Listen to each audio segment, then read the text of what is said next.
Bonsoir à tous. Comme vous le savez, donc, le conférencier Alexandre Delval n'a pas pu venir aujourd'hui. Il s'excuse auprès de vous. Mais nous avons un sauveur, donc, en la personne d'Alain Wagner, qui est au pied levé, vraiment, parce que je l'ai appelé il y a 3 heures, a accepté de venir faire une conférence sur l'introduction de la charia en France via les maires de France. Donc voilà, comme d'habitude, 1 heure environ de présentation, de conférence, et puis les questions du public. D'accord. Bonsoir. Alors, je vais faire un petit lien avec le sujet auquel vous avez échappé, qui était la christianophobie, puisqu'on va parler ce soir, on va pas mal parler de charia, et qui dit charia dit de manière quasiment automatique christianophobie, et pas seulement ça d'ailleurs. C'est incitation à la haine, au mépris et à la violence envers tout ce qui n'est pas musulman. Alors oui, souvent, comment dire, remettons les choses dans l'ordre. Ces maires qui introduisent la charia dans notre pays, ça paraît un concept complètement fou, et on va bien voir que oui, c'est un concept fou, mais d'ailleurs, il faut peut-être définir un petit peu ce que renferme le mot charia. La charia est un système. On peut la résumer rapidement, c'est ce qu'on appelle la loi de l'islam. La loi de l'islam, c'est un ensemble de règles, de prescriptions, qui sont issues de textes fondamentaux de l'islam, qui sont le Coran pardon, et les hadiths, qui sont hadiths eux-mêmes anecdotes et récits décrivant la vie de Mahomet, reportés par des témoignages. Ces documents sont venus jusqu'à nous par des écrits, et sont aujourd'hui la base de ce système, de cet ensemble de lois qu'on appelle la charia. C'est-à-dire, c'est un ensemble de règles qui regroupe tous les commandements divins et les commandements liés à l'imitation de l'exemple parfait du musulman qui est le prophète Mahomet. Que renferme cette charia ? Et surtout, par quels moyens peut-on voir qu'elle est en train d'arriver chez nous ? Eh bien, la charia est quelque chose d'assez problématique pour une culture occidentale, et notamment la France. C'est quelque chose d'assez problématique. Car la charia est incompatible, dans son expression, avec les principes républicains, qui sont liberté, égalité, fraternité. La charia est un système qui s'impose aux musulmans. Si quelqu'un veut être musulman, il doit suivre des règles qui définissent ce qu'est être un musulman. Ces règles sont contenues dans la charia.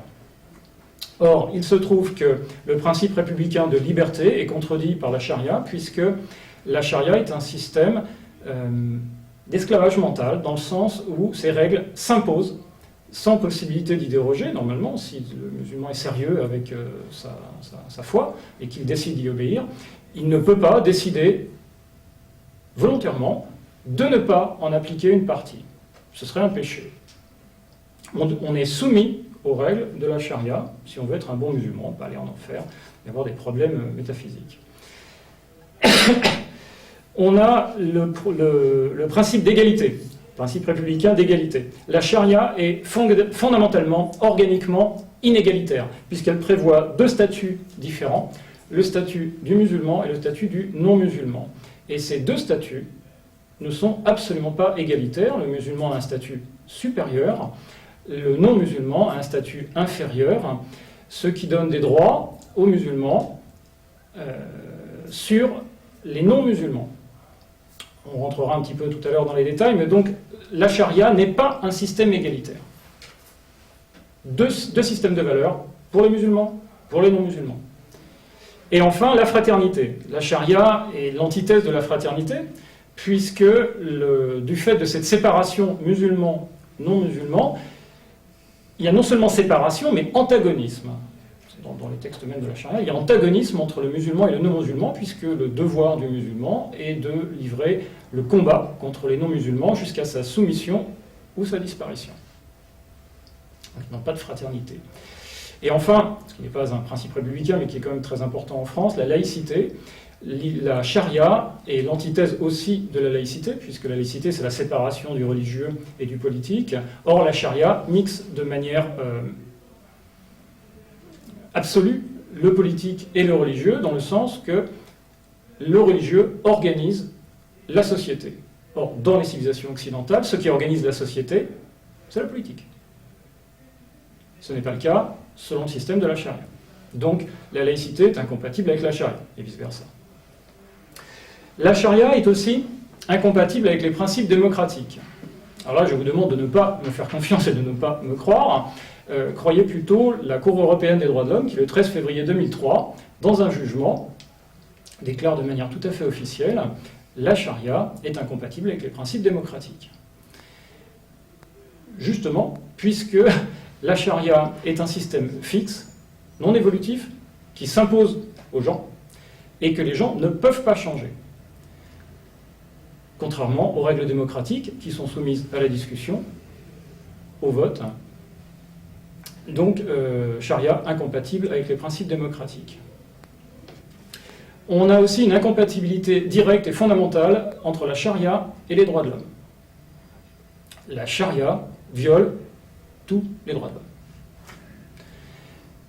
C'est-à-dire que la charia empêche, si la charia est appliquée dans une société, les droits de l'homme sont bafoués, automatiquement. Les deux systèmes de règles sont totalement incompatibles. À tel point que les pays musulmans qui s'inspirent de la charia ont été obligés de recréer une autre déclaration des droits de l'homme, puisque celle qui avait été signée et promue à l'ONU ne pouvait pas convenir avec la charia, et donc les pays de l'ECI, l'organisation de la conférence maintenant, la coopération islamique, ils ont changé de nom récemment, qui regroupe les 57 pays musulmans dans le cadre de la plus grande organisation politique juste après l'ONU. Cette organisation a créé des nouveaux droits de l'homme islamiques qui précisent bien que les humains ont des droits qui sont listés dans cette déclaration, mais que tous ces droits sont soumis à la charia. La charia est un système qui prend le pas dans la déclaration du Caire, déclaration de l'OCI, qui prend le pas sur les droits de l'homme. Et qui, en l'occurrence, explique bien que vous avez tout un tas de droits, sauf que quand ça contredit la charia, vous n'avez plus ces droits.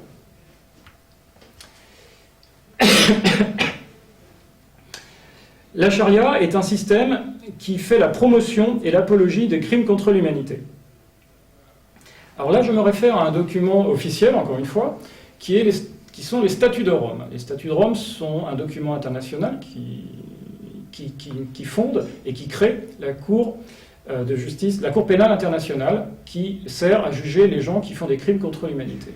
Et dans ces statuts de Rome, vous avez l'article 7, dont je vous conseille vraiment la lecture, qui définissent ce qu'est un crime contre l'humanité.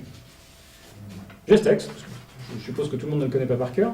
J'ai ce texte et je vais vous le lire, c'est assez court. Donc, crime contre l'humanité. Donc, les crimes contre l'humanité est défini comme un crime contre l'humanité tout acte qui est commis volontairement à l'encontre d'une population civile et qui contient un des éléments suivants: meurtre, extermination, réduction en esclavage, déportation et transfert de population. Vous avez aussi persécution pour des raisons ethniques, culturelles, religieuses, de minorités. Tous ces éléments, alors vous avez aussi viol, esclavage sexuel, tous ces éléments sont présents dans ce qu'on appelle le djihad. Le djihad, on entend parler dans les médias, c'est le principe de guerre religieuse développé par l'islam, mené par Mahomet une bonne partie de sa vie, à partir du moment où il a été prophète. C'est un principe qui non seulement est appliqué par certaines personnes extrémistes, mais qui, il faut le savoir, fait partie intégrante des règles de la charia. Alors ça, par contre, ça n'est pas très connu. Le djihad, c'est-à-dire la guerre militaire contre les non-musulmans, fait partie des obligations musulmanes, obligations religieuses et politiques, puisque tout est mixé. Et pour ça, j'ai là encore un document officiel. Je vais pas être trop loin avec les documents officiels, mais là, quand même, c'est assez important. Vous avez un document, un manuel de la charia, qui est un manuel certifié par l'université Al-Azhar, donc l'université du Caire, en Égypte. Donc cette traduction qui a été faite de l'arabe, je vais vous lire juste ce qu'est le djihad. Donc objectif du djihad, c'est le chapitre O. Donc objectif du djihad, le calife fait la guerre aux juifs, aux chrétiens, aux zoroastriens, jusqu'à ce qu'ils deviennent musulmans ou payent l'impôt des non-musulmans. La djiza est un impôt que payent les gens qui vivent dans une société musulmane qui applique la charia, pour avoir le droit de rester vivant tout en n'étant pas musulman. Chapitre O, 9.9. Le calife combat tous les autres peuples jusqu'à ce qu'ils deviennent musulmans. Alors vous allez me dire, il n'y a pas de calife. En ce moment, le califat a été aboli. Eh bien, la charia en parle. 09.6. C'est une offense de mener une expédition militaire contre des non-musulmans hostiles sans la permission du calife. Cependant, s'il n'y a pas de calife, aucune permission n'est requise.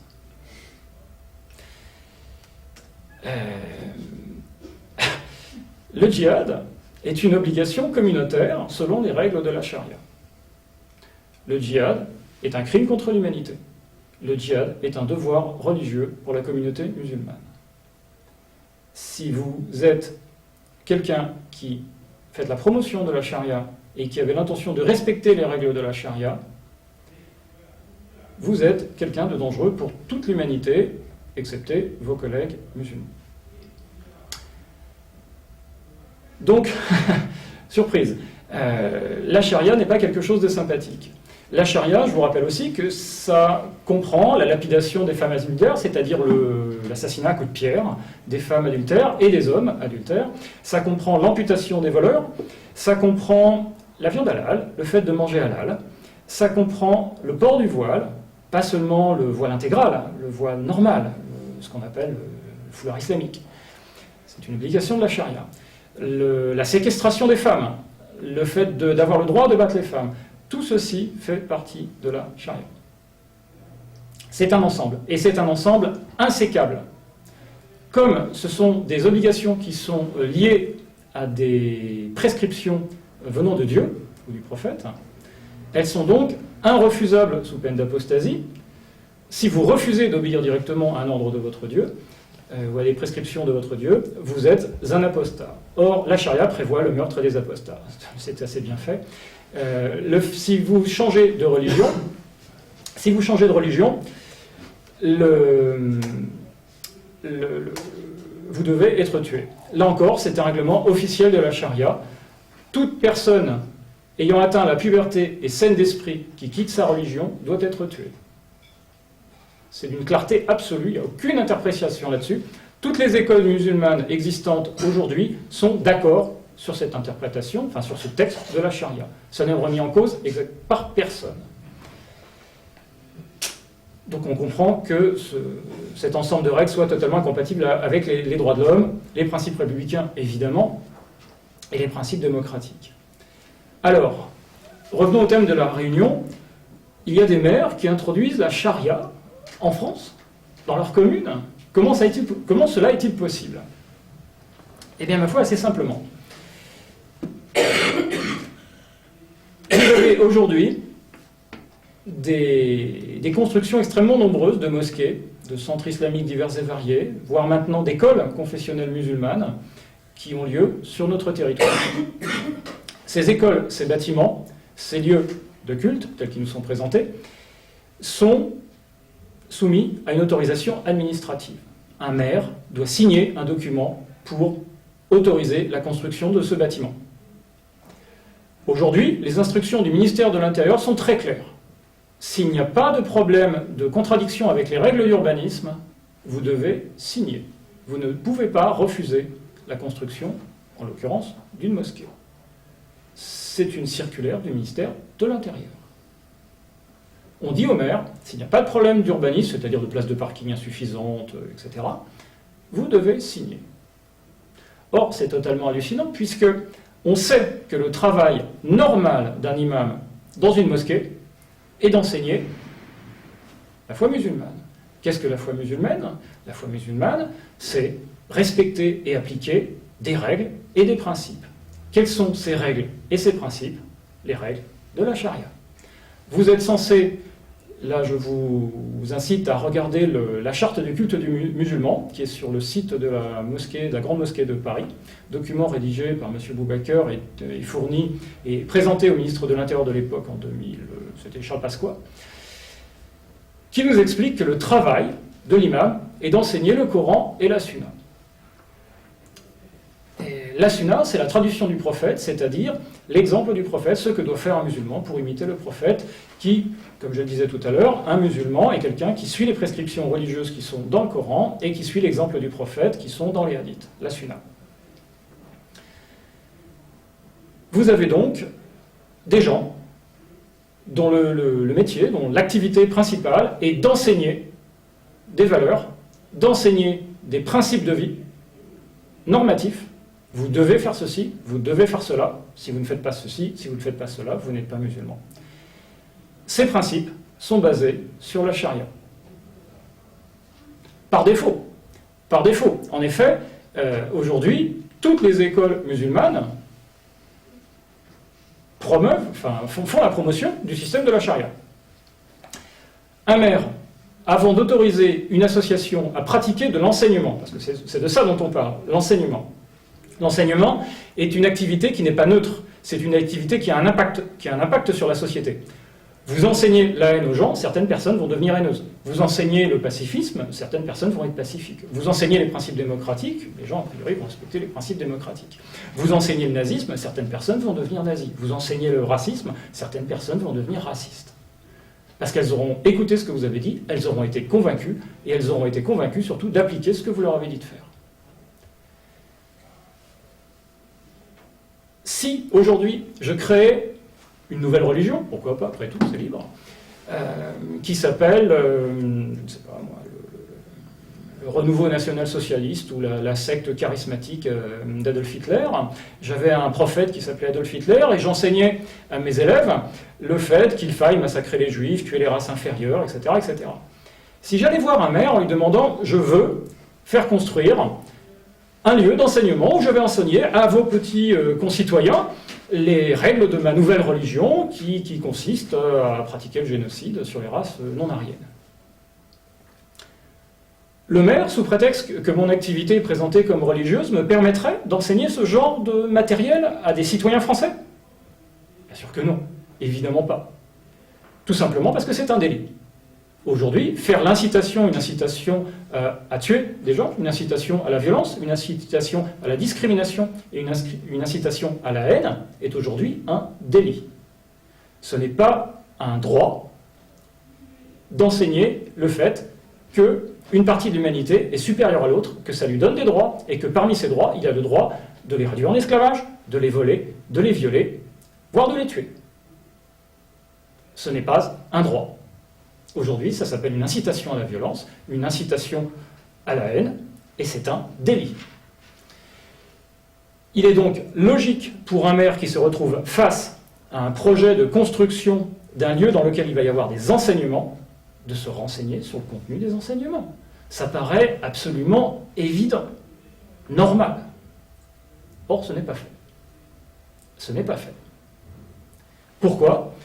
Parce que les organisations qui prétendent construire aujourd'hui des lieux d'enseignement se présentent comme des religieux.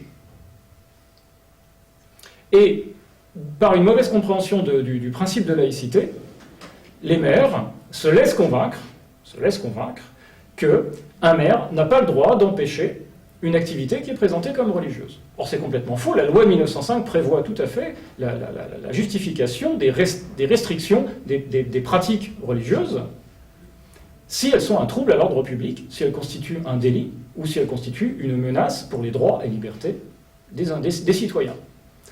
Or, aujourd'hui, enseigner, par exemple, Ça, c'est un enseignement de la charia. L'exemple suivant est, quand vous enseignez à un jeune homme qui va être marié, qui va se marier, qu'il a le droit d'avoir des relations sexuelles avec sa femme sans le consentement de sa femme, c'est un droit donné aux hommes dans la charia, aux hommes musulmans.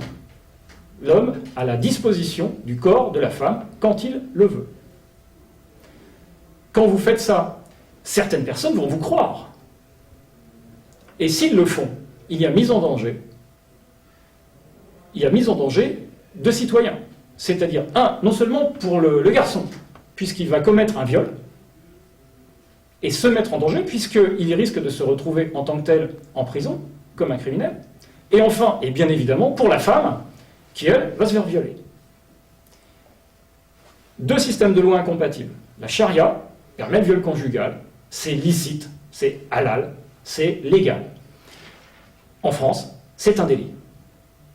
Si vous enseignez les règles de la charia dans votre lieu d'enseignement, que ce soit une mosquée, une école coranique ou ce que je sais, vous êtes en train de faire une incitation à la délinquance. Vous mettez en danger la santé, les droits de vos concitoyens. Ce n'est pas possible.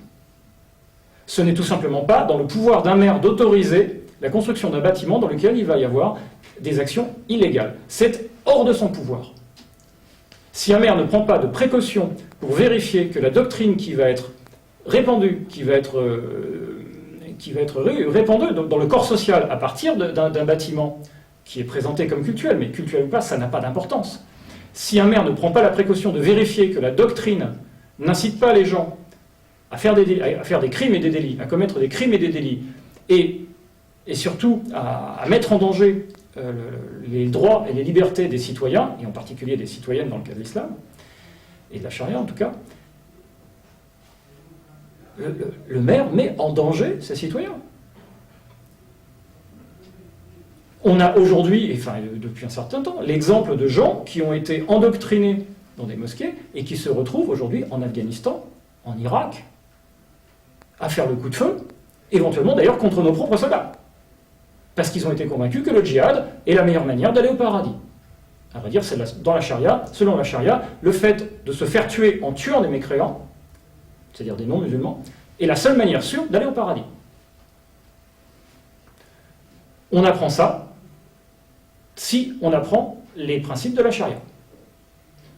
Il est donc normal et, je dirais presque obligatoire pour un maire de vérifier que ce type de principe n'est pas enseigné dans les lieux qui vont être construits sur sa commune. Or, ce n'est jamais fait. Jamais. J'ai rencontré, par exemple, le maire de Conflans-Sainte-Honorine, qui, lorsque nous lui avons posé la question concrète à propos d'un projet de mosquée dans sa commune, on avait vu sur le site de l'association musulmane qui prétendait construire cette mosquée des éléments de doctrine absolument hallucinants, parlant de nationalité islamique, parlant de lapidation, parlant d'amputation, parlant de djihad. Donc on était allé voir le maire en disant mais avez-vous quand même vérifié que ce qui va être dit dans cette mosquée est bien légal? Et là il s'est rejeté sur sa chaise en disant mais je ne peux pas faire ça. Je ne peux pas faire ça. Ben si. Si, c'est même son devoir. C'est même son devoir de veiller à la sécurité de ses citoyens. Imaginez des jeunes enfants, parce qu'il y a des jeunes enfants qui vont aller dans ce lieu de culte, tel qu'il nous est présenté, il y a des jeunes enfants qui vont recevoir ce type d'enseignement. Ça mériterait une vérification. Ça mériterait une vérification, puisque la soirée de ce soir avait pour thème la christianophobie. Mais la christianophobie fait organiquement partie de la charia. Vous vous rappelez le texte tout à l'heure, le rôle du calife, qui est donc le leader, le chef de la communauté musulmane mondiale, est de faire la guerre aux juifs, aux chrétiens, aux zoroastriens, en Inde, jusqu'à ce qu'ils se soumettent aux règles de la charia, ou jusqu'à ce qu'ils se convertissent. L'autre option étant la mort. Voilà. Alors, nous avons un cas... Là, ce que je dis aujourd'hui n'est pas juste théorique, c'est quelque chose d'extrêmement présent. Aujourd'hui, tous les projets de mosquées, de centres culturels, d'écoles islamiques, d'écoles confessionnelles musulmanes, aujourd'hui, sont menées par des associations qui vont y diffuser une doctrine. Il va y avoir une doctrine. Alors, je ne présume pas de la doctrine. Chaque projet mérite un examen. Après tout, l'islam, c'est quelque chose de très divers, différentes organisations, etc. Soit. Mais dans l'islam, on sait qu'il y a des gens qui s'appellent Al-Qaïda. Ces gens-là ont une doctrine. Il conviendrait de vérifier que cette doctrine n'est pas enseignée chez nous, en France. Car ce serait tout simplement un délit. Et il convient de vérifier qu'une organisation, une association, ne va pas commettre d'action illégale. Car je rappelle, et ça, là aussi, vous pouvez trouver ça sur Internet très facilement. Une association, aujourd'hui, une association, c'est généralement une association loi de 1901. Que dit la loi de 1901 dans son article 3 ? Quelque chose de très intéressant. Toute association fondée sur une cause ou en vue d'un objet illicite, contraire aux lois, aux bonnes mœurs, ou qui aurait pour but de porter atteinte à l'intégrité du territoire national et à la forme républicaine du gouvernement, est nulle et de nul effet. Ce qui veut dire qu'une association qui prétendrait enseigner les règles de la charia serait dans l'illégalité et donc de facto susceptible d'être dissoute. C'est le travail d'un maire de vérifier que l'activité d'une association n'est pas illégale sur sa commune. Puisqu'il va, en signant le permis de construire, leur donner l'autorisation de travailler, de faire leurs activités. Si ces activités sont illégales, le maire n'a tout simplement pas le pouvoir de signer le permis de construire. Aujourd'hui, quels sont les maires qui usent de ce droit, et qui normalement, c'est plus qu'un droit, c'est un devoir. C'est un devoir. Parce qu'il faut bien se rendre compte d'une chose, les règles de la charia oppriment en premier chef les musulmans.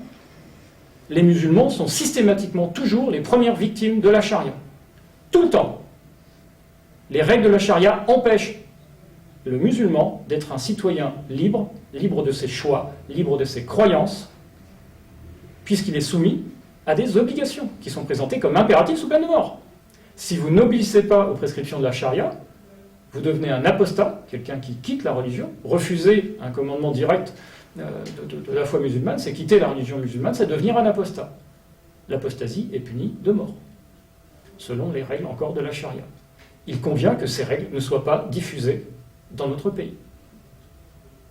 Elles contreviennent de manière évidente aux lois, type loi Guesso, qui répriment les incitations à la haine, les incitations à la discrimination et les incitations à la violence. Il conviendrait d'examiner les projets pédagogiques des associations qui créent aujourd'hui des mosquées, des centres culturels et des écoles confessionnelles avant de leur donner une autorisation. Ce n'est aujourd'hui jamais fait. Et pire que ça, les projets culturels, les projets associatifs, les projets de mosquées, etc., sont en plus financés dans certaines mairies de manière parfaitement illégale, en contournement total de la loi de 1905. Et on a un merveilleux exemple, absolument extraordinaire en ce moment, sur Paris. Monsieur Bertrand Delanoë projette de construire un établissement de plus de 4500 mètres carrés dans le nord de Paris, à l'endroit exact où se situent les prières de rue, dans le 18e, qui s'appelle l'Institut des cultures d'islam. Cet institut va être constitué de 2 bâtiments, chacun abritant une mosquée. Les organisations musulmanes qui vont recevoir ces mosquées sont les mêmes qui aujourd'hui, et depuis 15 ans, font, au mépris de la loi française, organisent les prières dans les rues. Monsieur Delanoë a-t-il vérifié la doctrine de ces 2 organisations ? Réponse, ma foi, non. Non. Il n'a pas fait d'audit. Il n'a pas fait d'audit des contenus pédagogiques qui vont être diffusés dans ces bâtiments. Il n'a donc pas vérifié qu'il va y avoir s'il va y avoir ou non des incitations à porter le voile. Le voile, il faut quand même le savoir, petit aparté, est une incarcération vestimentaire. La femme musulmane, selon les règles de la charia, n'a pas le droit de quitter la maison sans l'autorisation de l'homme. Elle n'a pas le droit. L'homme est le gardien des femmes, c'est précisé dans la charia. L'homme est le gardien des femmes, et la femme n'a pas l'autorisation de quitter le domicile sans l'autorisation de l'homme. Elle est enfermée dans la maison. La seule manière de pouvoir sortir en public, donc de se montrer à un homme, sans être considérée comme une pécheresse, comme une femme adultère, et donc susceptible d'être lapidée, et donc de se dissimuler aux vues des hommes. D'où l'utilité du voile islamique, qui a pour but de dissimuler l'intégralité du corps de la femme, sauf les paumes de la main et le visage. Les gens qui font le voile intégral font du zèle. C'est pas vraiment une prescription ferme, c'était une prescription pour les femmes du prophète, mais les musulmanes normales, en théorie, ont tout à fait le droit de montrer leur visage. Mais pas le reste. Parce que si elles le font, elles sont considérées comme des femmes de mauvaise vertu, des femmes adultères. Même une femme qui se parfume en extérieur est une femme adultère et susceptible de subir le châtiment de la lapidation. Le voile islamique est une incarcération vestimentaire. C'est-à-dire c'est une extension de l'enfermement de la femme à l'extérieur. Paraît étonnant, mais oui. C'est une espèce de prison portable qui vous permet de sortir sans être une femme adultère. Car si vous sortez de votre maison sans l'autorisation de votre homme, selon les règles de la charia, vous êtes une femme adultère. Donc, M. Delanoë a-t-il vérifié que dans ces 2 mosquées qui vont être construites, les enseignements vont bien, effectivement, prévoir en disant « Vous êtes une citoyenne française, soit de confession musulmane, mais vous avez tout à fait le droit de vous promener sans voile islamique. Vous avez de plus le droit qui vous est donné par la loi française de quitter votre religion. Vous avez le droit, ma foi, de faire ce que vous voulez dans le respect des lois françaises. Et en l'occurrence, vous avez aussi le droit d'échapper à l'esclavage mental des règles de la charia. » Je ne pense pas que M. Delanoë se soit donné la peine de vérifier ça. Ce qui est une mise en danger des citoyens français qui vont fréquenter cet établissement. M. Delanoë, s'il n'a pas fait la vérification de la doctrine diffusée par ces organisations, M. Delanoë n'a pas le pouvoir de signer ces autorisations. Il n'a tout simplement pas le pouvoir car ce serait mettre en danger. Ce serait mettre en danger ses citoyens. Il y a une mise en danger des citoyens, des droits et des libertés des citoyens.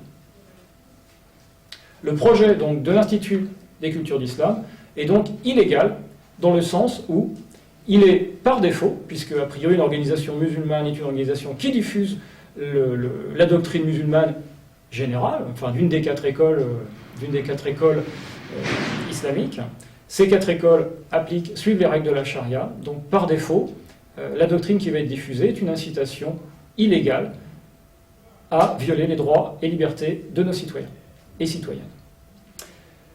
Double illégalité, je parlais tout à l'heure des financements. Ces bâtiments, cet Institut des cultures d'islam, est un écrin dont tout a été paramétré à l'intérieur pour servir d'accueil aux mosquées. Les mosquées ont en général besoin d'assez peu de place, mais le vendredi ont besoin d'énormément de place, puisque la prière du vendredi est suivie par beaucoup de fidèles. Aujourd'hui, ces fidèles s'installent dans la rue, par moyen de pression. Les bâtiments de l'ICI ont été construits exprès pour pouvoir permettre aux mosquées de s'élargir au moment de la prière. L'activité culturelle qui nous est présentée, comme aujourd'hui l'ICI nous est présenté, l'Institut des cultures d'islam nous est présenté comme un projet culturel. C'est un faux-nez. C'est un faux-nez qui sert uniquement à emballer le projet cultuel. Uniquement. D'ailleurs, il suffit de consulter sur Internet les très très nombreuses déclarations de tous les personnels de la mairie de Paris qui nous expliquent que ce projet a pour but de résoudre le problème des prières des rues. De culture, il n'en est pas fait beaucoup mention. Ce projet va coûter à peu près 28 millions d'euros aux contribuables, ce qui est une violation directe de la loi 1905 qui interdit de financer les projets cultuels. 28 millions d'euros qui sont divisés en 22 millions d'euros pour la partie culturelle et 6 millions d'euros pour la partie culturelle. Les associations musulmanes qui vont bénéficier de ce projet sont censées acheter la partie culturelle. Ce qu'oublie de dire très souvent la mairie, enfin elle le dit, mais en général n'insiste pas sur ce fait, c'est que la mairie de Paris se porte garante de l'emprunt. Si les associations musulmanes, qui jusqu'à présent n'avaient pas de sous, puisqu'apparemment ils ne pouvaient pas construire de mosquées, ils étaient obligés de prier dans la rue, les pauvres, et bien là, en 2014, ils vont avoir 6 millions d'euros pour payer cet établissement. Et s'ils n'ont pas les 6 millions d'euros, c'est la mairie de Paris qui paye, c'est-à-dire le contribuable. La mairie de Paris, en garantissant ce prêt, se met dans une situation d'illégalité. S'il y a défaut de paiement des associations musulmanes, on a donc une collectivité territoriale qui va se retrouver en situation de payer un lieu de culte, ce qui est interdit par la loi de 1905. Donc, normalement, une mairie ne peut pas se mettre dans une situation qui va lui faire violer une loi, en l'occurrence la loi de 1905. Donc, la garantie d'emprunt est illégale. Le financement du projet culturel est une escroquerie. Enfin, il faut bien le dire, c'est une escroquerie intellectuelle. On nous fait passer ces bâtiments comme ayant une vocation culturelle, mais de quoi va-t-on parler? Culture d'islam. La dernière fois que j'ai entendu parler d'islam, et vous aussi probablement, l'islam était présenté comme une religion. Usuellement, c'est de cette manière-là qu'on parle. Culture d'islam. Quelle est la culture de l'islam? Je connais la culture algérienne, tunisienne, pakistanaise, indienne, chinoise, finlandaise, esquimau, je ne sais. Les cultures sont issues des nations, les cultures sont issues des pays.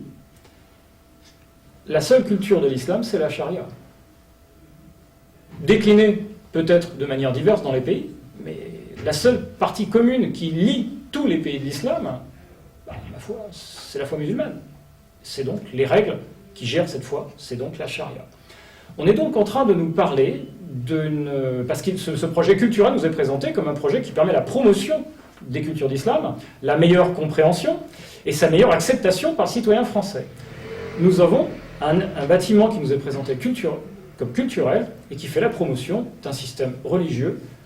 La charia est un système totalitaire, incompatible avec les principes démocratiques, incompatible avec les principes républicains, incompatible avec la morale sociale de nos sociétés. C'est un principe basé sur un principe d'esclavage théocratique.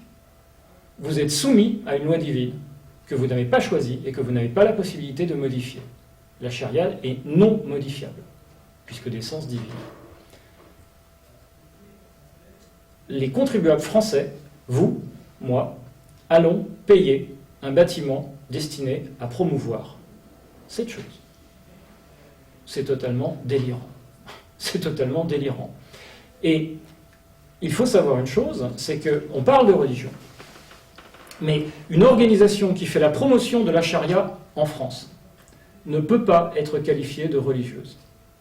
Alors bien sûr, du point de vue islamique, la promotion de la charia est un devoir religieux. Mais nous sommes en Occident, nous avons des règles, nous avons des droits, nous avons des lois. Et ces règles, notre manière de voir le monde, fait que ce qui organise la société, c'est par définition la politique. La charia prétend organiser la société. La charia, de notre point de vue, est donc tout à fait politique. Nous avons donc des organisations aujourd'hui qui font la promotion d'un système politico-religieux totalitaire, incompatible avec les droits de l'homme. Ce n'est pas possible. Ce n'est tout simplement pas possible. Cette activité est une activité politique subversive, hostile. Quand vous essayez de détruire la démocratie, de détruire le principe républicain, il faut quand même bien savoir que la démocratie, au regard de la charia, est une abomination. C'est une abomination au niveau de la charia, puisque les hommes n'ont pas le droit de se gouverner. Ils doivent obéir aux lois divines, précisées dans la charia. Donc le principe même de république est une abomination pour les gens qui défendent la charia. Si vous essayez d'installer la charia dans un pays européen démocratique, vous êtes un activiste politique subversif. Alors évidemment, vous pouvez vous appeler religieux, mais et alors? Ça ne change rien à la réalité. Vous êtes un activiste politique hostile. Ce type d'activité est puni par le code pénal. Faire la promotion de la charia en Occident, même si on s'appelle une organisation religieuse, c'est un délit. C'est un délit. Vos activités attentent à la forme démocratique de la société et aux droits et libertés des citoyens. C'est un délit. Personne ne peut autoriser, en tout cas aucun maire, ne peut autoriser une telle organisation à agir librement sur sa commune. Il doit prévenir les autorités, déclencher un contrôle. sur le contenu doctrinal de ces organisations et les faire dissoudre. C'est son devoir de maire. C'est son premier devoir. Alors, là encore, pas de généralisation. Peut-être que toutes les organisations musulmanes ne font pas la promotion de la charia. Il ne s'agit pas de stigmatiser une communauté, loin de là, bien qu'il n'y ait pas de communauté en France. Nous rappelons, la République est une et indivisible, la nation est une et indivisible, il n'y a pas de communauté. Les citoyens français de confession musulmane sont d'abord et avant tout des citoyens français, qui doivent être protégés et dont les droits et les libertés doivent être protégés et garantis par notre État. Aujourd'hui, une jeune fille dans les banlieues soumise aux barbus ne bénéficie pas des mêmes droits et libertés qu'une citoyenne française ordinaire. C'est totalement inacceptable. C'est le devoir d'un maire et de l'État de s'assurer que cette petite jeune fille, oui, elle vient d'un background culturel musulman. Et alors, elle est citoyenne française, elle a les mêmes droits que toutes les femmes françaises. Elle doit être protégée. Elle doit être protégée des activistes politiques qui tentent de lui faire subir les règles de la charia. Comme je disais tout à l'heure, la première victime de la charia, c'est toujours le musulman. Toujours. La charia empêche le musulman d'avoir une vie de citoyen libre, libre de choisir ses choix, libre de bénéficier des droits et des libertés garantis par nos systèmes politiques démocratiques, par la République. Sans contrôle des doctrines diffusées dans les bâtiments islamiques, il n'y a pas de sécurité pour nos citoyens musulmans. Et il n'y a pas de sécurité pour notre société. Il faut que les maires prennent l'habitude de contrôler avant de signer les projets. C'est de cette manière-là qu'aujourd'hui, on peut voir que des maires, en ne faisant pas ce contrôle, et quand ils sont prévenus par les associations citoyennes qui sont vigilantes, en leur disant « Attention, avez-vous contrôlé cette doctrine ?» Les maires qui refusent, pour tout un tas de raisons, clientélisme électoral, ignorance, on ne sait pas. Lâcheté, oui, entendu lâcheté. Oui, bien sûr, il y a des maires qui ont peur. Paix sociale. Paix sociale. Et il y a des gens qui ont peur des émeutes, bien sûr. Parce que les barbus, en plus, les promoteurs de la charia, tous ne sont pas barbus, quand on leur résiste, utilisent la violence. La charia légitime l'usage de la violence pour répandre la charia. La charia est un système qui se répand par la violence et par la peur. Alors, ça peut être gentil. On peut vous dire, permettez-nous de dire ci ou ça. Mais si on refuse, l'usage de la violence est légitime dans la charia. C'est le premier devoir de la personne qui veut appliquer la foi musulmane, de respecter et d'étendre la charia à toute l'humanité, y compris à ce pays. Ma foi, que dire d'autre? La situation est assez déplorable en France. Tant que nos maires ne feront pas leur devoir, et je pense qu'il est du devoir aujourd'hui des citoyens de leur rappeler, puisqu'ils ont tendance à l'oublier de manière systématique, tant que les maires ne feront pas leur devoir, qui est de protéger leurs concitoyens et de protéger la République, des promoteurs de la charia. Car ces gens n'ont pas le droit de faire ce qu'ils font. Je vais juste parler des droits de l'homme. Tout à l'heure, j'ai parlé des droits de l'homme, disant que la charia viole tous les droits de l'homme. Oui, la charia viole tous les droits de l'homme. Aujourd'hui, les personnes qui sont contrariées dans leur projet d'enseigner la charia en appellent aux droits de l'homme, en disant « Vous n'avez pas le droit de nous interdire de pratiquer notre religion ». Sachant que, pour quelqu'un qui fait la promotion de la charia, pratiquer sa religion, c'est pratiquer les règles de la charia et les introduire dans la société. Rappelez-vous, le poulet halal que vous voyez dans le supermarché, c'est pas juste une marque, c'est de la charia. La petite jeune fille souriante qui se promène sur le trottoir avec son voile islamique, c'est pas juste une marque disant « je suis musulmane ». Non, c'est « je respecte les règles de la charia, je fais la promotion des règles de la charia, je respecte les règles de la charia ». Vous ne les respectez pas, vous êtes un mécréant, vous m'êtes inférieur. C'est une incitation directe, non seulement à la discrimination, bien sûr, mais aussi au mépris. Car, là encore, le système chariatique est un système de racisme confessionnel. Qu'est-ce que le racisme? Le racisme, c'est quelque chose d'assez simple. C'est séparer l'humanité en groupes. Jusque-là, vous n'êtes pas encore raciste. Mais à partir du moment où vous introduisez une hiérarchie entre les différents groupes humains, là, vous êtes raciste. Les Allemands, pendant la guerre, les nazis, pendant la guerre, avaient introduit le racisme sur base génétique ou pseudo-génétique en disant tel groupe d'humains est supérieur à l'autre Et les humains supérieurs ont des droits, du fait de leur supériorité, sur les inférieurs. Le système de la charia fait exactement la même chose, mais pour des raisons confessionnelles. Il sépare l'humanité en différents groupes, les musulmans, les non-musulmans, et il a introduit une hiérarchie entre ces différents groupes. Le musulman est supérieur au mécréant. Le mécréant est impur et inférieur. Et la supériorité du musulman lui donne le droit de violer, de piller, de tuer, de réduire en esclavage. Ça, c'est le contenu de la doctrine de la charia. Bien sûr, évidemment, l'immense majorité des musulmans qui ont encore saint d'esprit n'appliquent pas ce genre de choses, évidemment. Il ne s'agit pas de dire que tous les musulmans veulent faire ça. Bien sûr que non. Une immense majorité des musulmans, en réalité, ne veut pas de ça. Et d'ailleurs, ne connaît pas la charia. Et c'est bien pour ça qu'il est très dangereux que des mosquées avec des prêcheurs de charia s'installent dans notre société, puisque ces gens-là vont s'adresser en priorité à nos concitoyens musulmans et leur dire « Rappelez-vous ce que c'est que la vraie foi musulmane. C'est appliquer les règles de la charia. Vous devez mépriser le mécréant, vous devez combattre sa société, vous devez détruire la démocratie, vous devez instaurer la charia dans votre famille, dans votre cercle familial, dans votre ville, dans le pays. Et vous ne devez pas arrêter jusqu'à ce que la charia s'applique, vous ne devez pas arrêter de combattre les mécréants. » C'est une incitation directe à la violence. Directe. C'est un délit. Et nous devons protéger nos citoyens musulmans de ce genre de manipulation mentale, de ce genre de propagande, de ce genre d'attaque. C'est vraiment une attaque contre les gens, contre la société, et en l'occurrence contre notre société. Nous devons protéger nos citoyens musulmans contre les prêcheurs de la charia. Ces gens sont des délinquants, voire pour certains cas, des criminels. Quand vous persuadez un petit jeune homme que pour mener le djihad, il faut qu'il aille en Irak, et que ce petit jeune homme se fait tuer, il y a des exemples. Vous l'avez assassiné. Vous l'avez assassiné. Aujourd'hui, dans le monde, on égorge au nom de la charia. Et ça, c'est enseigné, on le sait, dans certaines mosquées en France. Vous avez la promotion ouverte du djihad. Vous avez la promotion ouverte et sans aucune restriction de l'intégralité des actes du prophète Mahomet.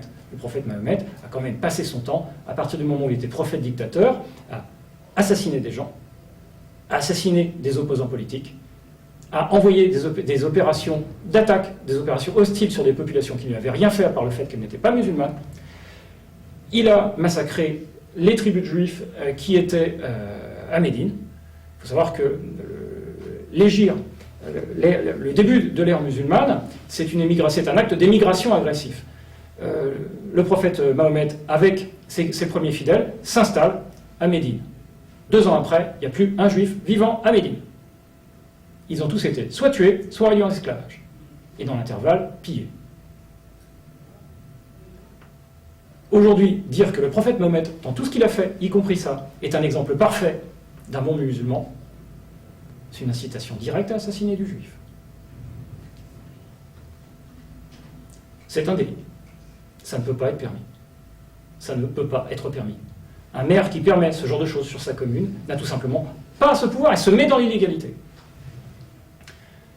Je me répète en disant toujours illégal, mais c'est vraiment très important. C'est vraiment très important. Aujourd'hui, une bonne majorité des maires n'est pas conscient de ce qui se passe dans les lieux d'enseignement musulmans.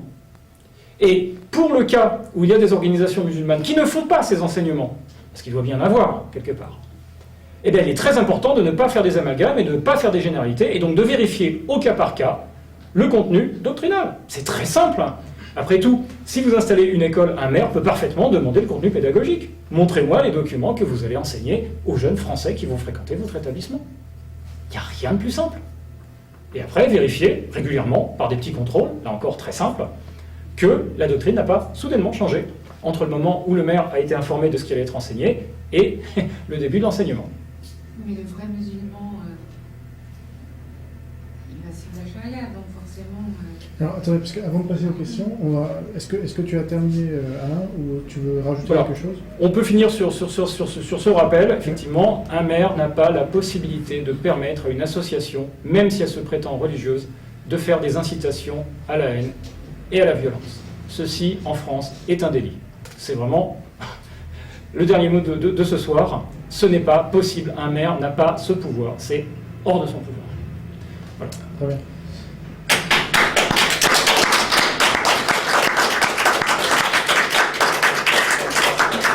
Juste avant de passer aux questions, et madame, à la première question, j'aimerais quand même que tu nous dises un mot sur le livre que j'ai placé à côté de toi. Donc, tu n'en es pas l'auteur, mais est-ce que tu peux nous en dire 2 mots? Complètement. Ces maires qui courtisent l'islamisme. Aujourd'hui, une bonne partie des bâtiments islamiques. Alors, je ne fais à vrai dire aucune différence entre un centre culturel, une mosquée et une école musulmane. Ces 3 bâtiments ont pour première et unique mission d'introduire, en théorie, les règles de la charia, d'enseigner ces règles et de les faire pratiquer aux gens. Et donc, ces maires qui courtisent l'islamisme, aujourd'hui, il faut bien savoir que, comme je disais tout à l'heure, chaque bâtiment qui est construit sur une commune est soumis à une autorisation. Le maire doit signer un document, le permis de construire. Les maires, aujourd'hui, qui sont approchés par des gens dont la doctrine est extrêmement douteuse pour travailler dans l'euphémisme, aujourd'hui ne font aucun contrôle et sciemment autorisent, voire financent. Dans de très nombreux cas, il y a des financements qui sont, je le rappelle, illégaux en France. Aujourd'hui, vous ne pouvez pas financer, quand vous êtes une collectivité territoriale, vous ne pouvez pas financer un bâtiment cultuel. Vous ne pouvez pas financer des activités cultuelles. C'est interdit par la loi de 1905. Il y a aujourd'hui des maires qui tournent cette loi pour beaucoup de raisons, toutes plus mauvaises les unes que les autres, puisqu'à la sortie, tout cela n'a qu'un seul intérêt, c'est-à-dire d'introduire la charia dans la société. Je fais un tout petit aparté sur ce qu'est une mosquée. Il faut être très conscient de l'énorme différence qu'il y a entre un bâtiment cultuel et une mosquée. Une mosquée n'est pas un bâtiment cultuel. En tout cas, ce n'est pas qu'un bâtiment cultuel. Une mosquée, c'est effectivement un lieu dans lequel il y a de la prière. Mais c'est aussi un centre d'endoctrinement. Vous y apprenez par cœur le Coran, la vie du prophète. Vous subissez un endoctrinement lié aux règles de la charia. On vous enseigne les règles de la charia. C'est un tribunal islamique. Eh oui, un tribunal islamique. Puisque quand un musulman vient voir un imam en lui disant « j'ai un problème sur ci, sur ça », que dois-je faire? Et il faut savoir que les règles de la charia s'appliquent dans l'intégralité de la vie des gens. C'est-à-dire aussi bien la partie spirituelle, mais aussi la partie tout à fait concrète. C'est-à-dire comment je dois gérer mon ménage. Quelles sont les relations que je dois avoir avec ma femme, avec mes voisins, avec la société en général. Les règles sont extrêmement précises. Que va donner comme avis un imam qui pratique, je dirais, un islam traditionnel? Il va donner un avis en disant « tu dois suivre les règles de la charia ».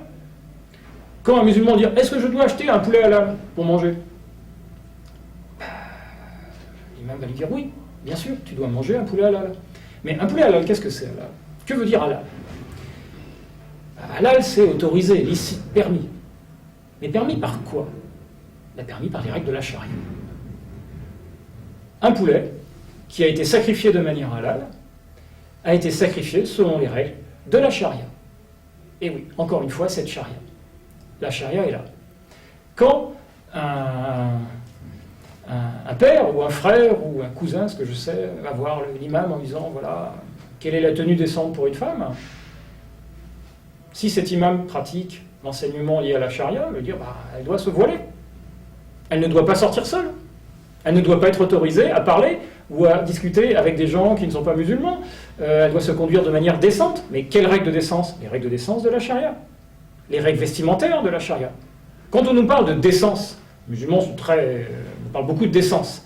Et ce sont les règles de décence, mais est-ce que ce sont nos règles de décence? Est-ce que vous, qui êtes ici, mesdames, dans la salle, vous considérez-vous comme indécente? Ben oui, pour des musulmans, vous êtes indécente. Vous ne pratiquez pas les règles de la charia. La décence, c'est les règles de décence de la charia. La finance islamique, qui commence à arriver en France, introduite par Madame Lagarde, quelles sont les règles que respecte la finance islamique? Les règles de la charia. Etc., etc., etc. Les imams sont des juges. La charia est une notion de règles juridiques. La charia nous est présentée par les musulmans comme un ensemble de règles juridiques, des lois, qui s'appliquent aux musulmans. un ensemble de lois parallèles. Non seulement parallèles, mais incompatibles avec les nôtres. On a donc un double ensemble de règles qui se retrouvent en concurrence sur notre territoire. Ce n'est tout simplement pas possible. Vous ne pouvez pas avoir deux lois. Les lois, en France, en Occident, dans les pays démocratiques, sont votées par les représentants du peuple. Elles ne sont pas décrétées par les imams.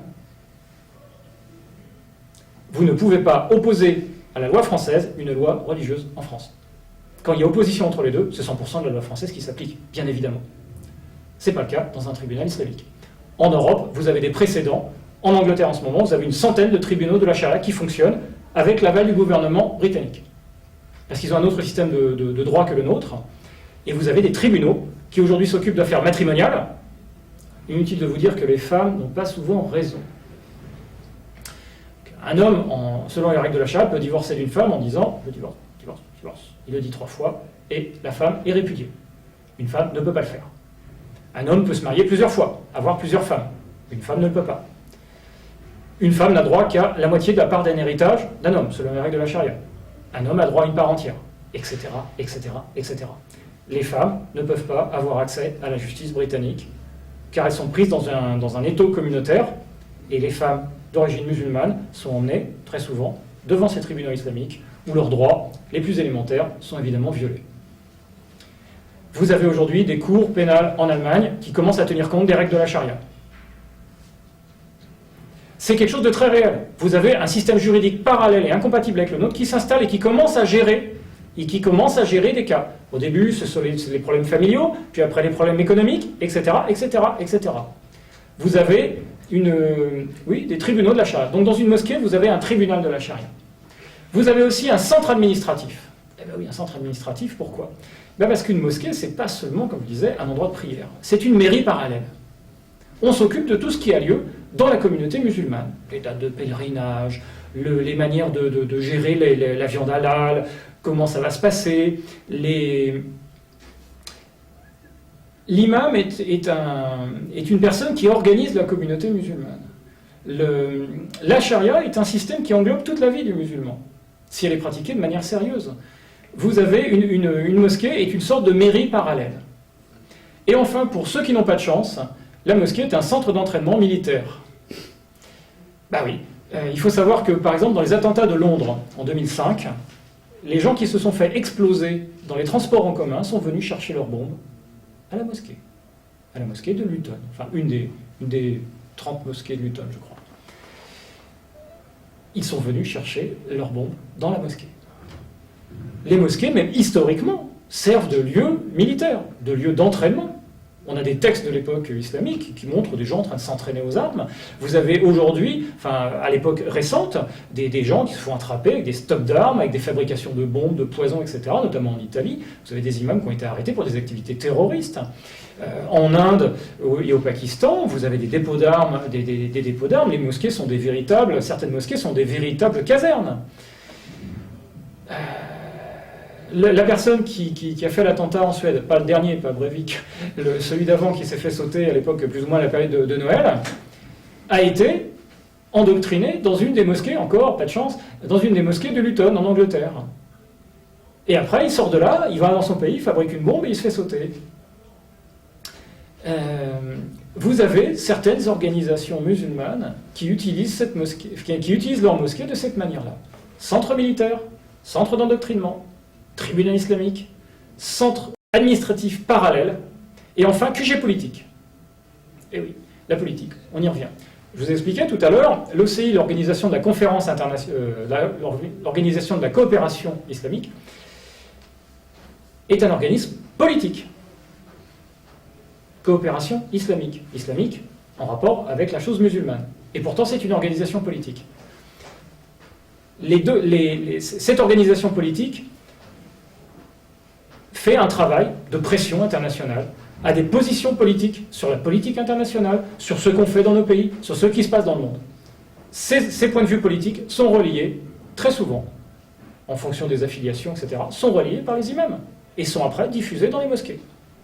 Je rappelle que la loi 1905 interdit d'avoir des réunions politiques dans des bâtiments habituellement affectés au culte. Quand vous avez des appels au djihad, des appels au soutien de la cause palestinienne, on est très clairement dans l'activisme politique. Quand vous avez des appels à la destruction de la démocratie et à l'instauration d'un autre système que la démocratie, vous êtes dans l'activisme politique. Cela se passe dans certaines mosquées en France aujourd'hui. Parce qu'il n'y a pas de contrôle, parce que les maires n'ont pas vérifié les doctrines, parce que les maires ne vérifient pas les activités. Nous avons des activistes politiques déguisés en religieux aujourd'hui qui font un travail d'ingénierie sociale, d'ingénierie culturelle dans notre pays pour imposer la charia, les usages liés à la charia. C'est bien évidemment inacceptable et un jour ou l'autre, il faudra bien que la République fasse quelque chose à ce sujet-là. Bon, quelques questions. Alors, qui veut poser une question? Et alors, pour poser une question, il faut venir à côté du micro, sinon on ne vous entendra pas à la vidéo. Mais on ne vous verra pas. Madame, vous avez une question? Il faut venir à côté du micro. Quand vous dites que la mosquée... Quand vous dites que la mosquée, elle n'est pas qu'un centre culturel. Bien sûr que non, il n'y a pas qu'une salle de prière, il y a toujours tout un tas de salles. Donc forcément, en France, si on ne veut pas contrecarrer les lois françaises, il ne devrait pas y avoir de création de mosquée. Parce qu'autrement, c'est un peu une escroquerie intellectuelle. Pas de création de mosquée sans vérification du contenu doctrinal, absolument. Absolument. Aucun bâtiment. Dans la doctrine de l'islam, il y a forcément cet appel, c'est forcément la charia, c'est forcément... Donc, c'est un peu... Parce que là, vous faites un bond de logique en présupposant que toutes les organisations musulmanes sont des organisations djihadistes pro-chariatiques. Je pense qu'il faut laisser il faut pas faire d'amalgame, et il faut vérifier au cas par cas si c'est vrai ou pas. Il y a peut-être, après tout, il y a aux États-Unis une organisation qui a rejeté la charia, une organisation musulmane qui a rejeté la charia, qui a enlevé du Coran tous les appels au meurtre, etc., qui a très clairement une position morale critique sur les activités du prophète quand il assassine, quand il tue, quand il kidnappe, quand il pratique l'esclavage. Mahomet est un marchand d'esclaves, hein, c'est son activité quand même. 20% du butin capturé par les musulmans, dont les esclaves, appartient au prophète. On a une religion qui, si on la suit, vous propose de suivre l'activité avoir pour modèle un marchand d'esclaves, un petit peu gênant. Et donc certaines organisations musulmanes ont rejeté ça. Alors le problème, c'est qu'apparemment, elles ne sont pas présentes en France.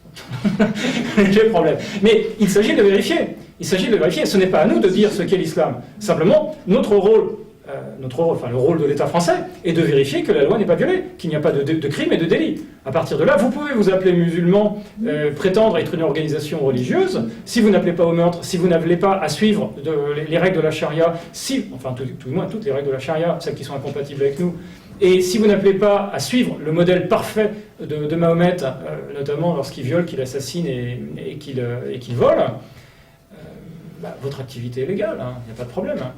Mais on ne peut pas considérer, a priori, ce qu'aujourd'hui font les maires, que c'est une religion, donc tout va bien. Non, toutes les religions ne sont pas les mêmes, toutes les religions ne prônent pas la même chose. Dans l'Antiquité, on avait le dieu Baal qui sacrifiait des enfants au dieu Baal. C'est pas une religion qu'aujourd'hui on accepterait. Les Aztèques arrachaient le cœur des gens, c'était aussi une religion, ça n'a pas lieu d'être en France. Une religion qui prône le djihad et qui fait la promotion d'un racisme confessionnel n'a effectivement pas sa place en France. Et toutes les organisations, effectivement, doivent être contrôlées. C'est un préalable. C'est un préalable normal. D'ailleurs, imaginez qu'une organisation, je ne sais pas, chrétienne, tout d'un coup, vous avez un prêtre fou qui se met à prêcher la croisade, l'assassinat des musulmans, l'égorgement des infidèles. Bien évidemment, il faut l'arrêter, ce gars est devenu fou. C'est une incitation à la violence, c'est un délit, il faut l'arrêter, c'est normal. Si c'est un bouddhiste, pareil, qui devient fou, et qui dit, voilà, il faut égorger tous ceux qui ne sont pas bouddhistes, évidemment, cet individu a des activités pénalement répréhensibles, il faut l'arrêter. Voilà. Donc, c'est valable aussi pour les musulmans. Autre question. Alors moi j'ai une question. La semaine dernière, on a reçu le professeur Sami Aldib qui nous a parlé de la liberté d'expression dans le monde arabo-musulman. Et il a expliqué que la charia n'était entièrement mise en place dans aucun des pays de l'OCI. Est-ce que ça veut dire qu'en France, on en est vraiment encore plus loin? Comment tu expliques que la charia dans son entièreté ne soit appliquée nulle part, même dans le monde arabo-musulman?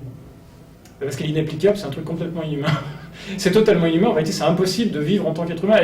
La charia vous rend fou, enfin rend fou. Appliquer intégralement les règles de la charia, il y a globalement que les enragés en Afghanistan, les talibans, etc., qui arrivent à essayer de l'appliquer en entièreté. C'est un truc complètement fou, ça ne correspond pas à la nature humaine. Et le fait que ce ne soit pas appliqué dans son entièreté n'empêche pas le fait que cette règle existe et que aller vers l'application de plus en plus entière de la charia va de manière, je dirais, automatique vers la destruction de plus en plus complète de tous les droits de l'homme. Donc que ça ne soit pas appliqué partout, à vrai dire, c'est plutôt une bonne chose. Tant mieux pour les musulmans.